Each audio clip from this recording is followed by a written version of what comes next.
আমার খবর। এবার নড়ে চড়ে বসল পশ্চিমবঙ্গ মিষ্টান্ন ব্যবসায়ী সমিতি। বোলপুরের প্রসিদ্ধ মিষ্টির দোকান সর্বমঙ্গলা সেই মিষ্টির দোকানের দই বড়া খেয়ে সখানিক অসুস্থ হওয়ার ঘটনায় দুঃখ প্রকাশ করলেন পশ্চিমবঙ্গ মিষ্টান্ন ব্যবসায়ী সমিতি। সংগঠনের তরফ থেকেই দাবি করা হলো আগামী দিনে যাতে এই ধরনের ঘটনা না ঘটে সেই দিকেই নজর দেওয়া হবে। শনিবার সন্ধ্যায় রামপুরহাট শহরের একটি বেসরকারি অনুষ্ঠান ভবনে মিষ্টান্ন ব্যবসায়ীদের নিয়ে সচেতনতামূলক একটি শিবিরের আয়োজন করা হয়। সেই শিবিরে উপস্থিত ছিলেন পশ্চিমবঙ্গ মিষ্টান্ন ব্যবসায়ী সমিতির রাজ্য সম্পাদক সঞ্জীব বণিক সহ মিষ্টান্ন ব্যবসায়ী মালিকরা। সংগঠনের তরফ থেকে দাবি জানানো হয় যে সমস্ত কাঁচামাল মিষ্টান্ন ব্যবসায়ীরা কেনেন, খাদ্য সুরক্ষা দপ্তরের তরফ থেকে ছানা, দুধ সেই মালগুলো পরীক্ষা করার ব্যবস্থা করা উচিত। তাহলে এই ধরনের কাণ্ডগুলি ঘটবে না আগামী দিনে। খাদ্য সুরক্ষা দপ্তরের তরফ থেকে কাঁচামাল পরীক্ষা করার পর দোকানদারদের দেওয়া হোক, তাদের এই সমস্যা আসবে না। কার্যত এই ঘটনায় খাদ্য সুরক্ষা দপ্তরের দিকে আঙুল তুলল পশ্চিমবঙ্গ মিষ্টান্ন ব্যবসায়ী সমিতি। আর এটি প্রমাণ দিচ্ছে কতটা সুরক্ষিত খাবার খাচ্ছি প্রতিদিন আমরা। খাবার খেয়ে বড়সড় দুর্ঘটনা ঘটলে এর দায় কি খাদ্য সুরক্ষা দপ্তর নেবে? এমন প্রশ্ন তুলছেন সকলে। তাহলে তাদের কাজ কি? শুধুই কি খাতা কলমে খাদ্য সুরক্ষা দপ্তর? যে পশ্চিমবঙ্গ মিষ্টান্ন ব্যবসায়ী তরফ থেকে আমাদের যে মিষ্টান্ন শিল্প তাতে নানা রকম সমস্যা বা জর্জরিত, সেটা আমরা অ্যাওয়ারনেস করি এবং রাজ্য সরকারকে জানিয়েছি। সবচেয়ে বড় ব্যাপার যে আমাদের যে কাঁচা মাল যেটা আমরা পাই সেটা একদম উন্নত মানের পাই না, অনুন্নত মানের পাই, এবং সেটা আমরা রাজ্য সরকারকে জানিয়েছি, ফিসাইকে জানিয়েছি এবং নানা ডিপার্টমেন্টকে আমরা জানিয়েছি। কারণ যে আমাদের যে র মেটেরিয়াল সেটা হলো দুধ। মিষ্টি আমরা যাই বানাই না কোনো, যেটা আমরা ছানার মিষ্টি বাংলায় বিক্রি হয় বেশি, সেই দুধটা খুবই অনুন্নত মানের। সেখানে আমরা রাজ্য সরকারের কাছে বলেছি ব্লক স্তর থেকে আরম্ভ করে সমস্ত জেলায় এবং গ্রামে গ্রামে যেন ল্যাব, আগে দুধ বাজার হতো আপনারা জানেন, সেখানে দুধের ম্যাক্সিমাম কিন্তু চেকিং হতো, যেটা এখন হয় না।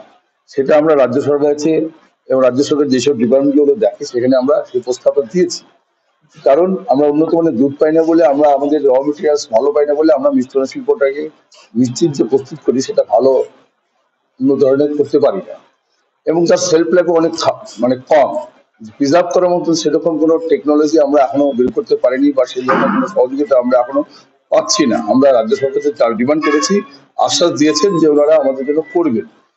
বিগত কালকে একটা দুদিন আগে বোলপুরে একটা ঘটনা ঘটেছে, আপনারা মিডিয়াতে দেখেছেন। এটা খুবই দুঃখজনক যে আমরা বোলপুরবাসীর কাছে আমরা মানে সার্বিকভাবে এটা আমরা আমাদের সমিতির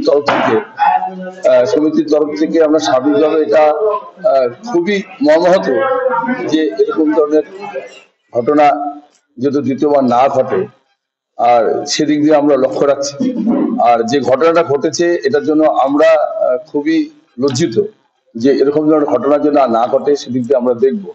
তবে আপনাদের কাছে এটাই বার্তা যে আমরা যে স্কিল লেবার নিয়ে কাজ করি সেটা কিন্তু আমাদের স্কিল লেবার নয়।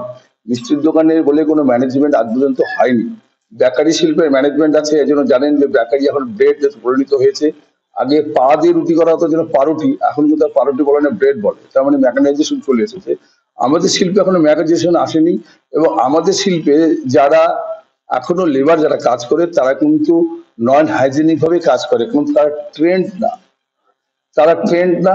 তারা পেটের দায়ে কাজ করতে আসছে এবং তারা কাজ করে। তাদেরকে আমরা হাইজেনিক ব্যাপারটা শেখাতে গেলে তারা শেখাতে পারছি না। এর জন্য মাননীয় মুখ্যমন্ত্রীর কাছে আমরা সহযোগিতা চেয়েছি, উনি আমাদের আশ্বাস দিয়েছেন এবং উনি আমাদের এই শিল্পটাকে বাঁচিয়ে তোলা রাখার জন্য নানা জায়গায় হাব করে রেখেছে।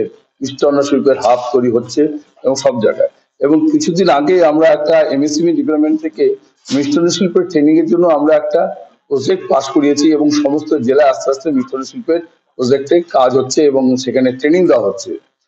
কিন্তু সবকিছুর মধ্যে ট্রেনিং যাই হোক না কেন, কিন্তু এই যে ল্যাবের যে আমরা দাবি করেছি, এই ল্যাবটা যদি আমরা না পাই, আমরা মিষ্টান্ন শিল্পের ডেভেলপ করলেও কিন্তু আমাদের প্রোডাকশন ইউনিটের যে প্রোডাক্টটা ফিনিশ গুড, সমস্ত দায়বদ্ধতা কিন্তু আমাদের ঘাড়ি পড়ে যাচ্ছে। কেন পড়ে যাচ্ছে? যেটা আপনি মিষ্টিটা আমাদের থেকেই পয়সা দিয়ে কিনে খাবেন এবং কাস্টমার কিনে খাবে, খারাপ ভালো দিয়ে সবকিছু দায়বদ্ধতা আমার ঘাড়ি পড়ছে।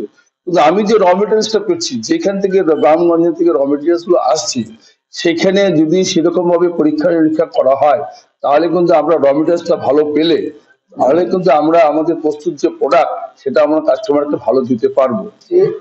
আমাদের তো যথেষ্ট করি, আমাদের 70 বছরের ব্যবসা, আমরা যথেষ্ট মানে সঙ্গে চলি, কিন্তু কিভাবে হলো এটা আমরা নিজেরাও হতে পারেনি। পরে কি ফুড সেফটি অফিসার আপনার ওখানে এসেছিল?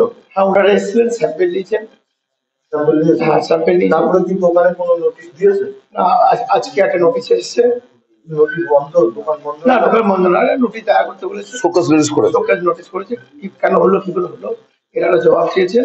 12 তারিখে যেতে বলেছেন, আমি 12 তারিখে যাবো এবং লিখিতভাবে একটা জবাব নিশ্চয়ই আপনারা আর কি করেছেন? স্যাম্পেল নিয়েছেন? স্যাম্পেল নিয়েছেন।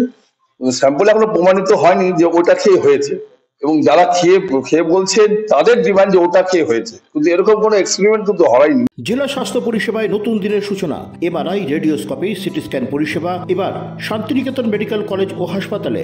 পাওয়া যাচ্ছে অত্যাধুনিক ব্লাড ব্যাংক ও প্যাথোলজি ল্যাবের সুবিধা। রয়েছে 10 টাকায় ডাক্তার দেখানো এবং ওষুধে 62% পর্যন্ত ছাড়ের সুবিধা। তাই আর দেরি কেন? আজই আপনার প্রিয়জনের চিকিৎসার জন্য আসুন আন্তর্জাতিক পরিকাঠামো আর অত্যাধুনিক প্রযুক্তি নিয়ে গড়ে ওঠা শান্তিনিকেতন মেডিকেল কলেজ ও হাসপাতালে। দেখতে চোখ রাখুন আমাদের ফেসবুক ও ইউটিউব চ্যানেলে।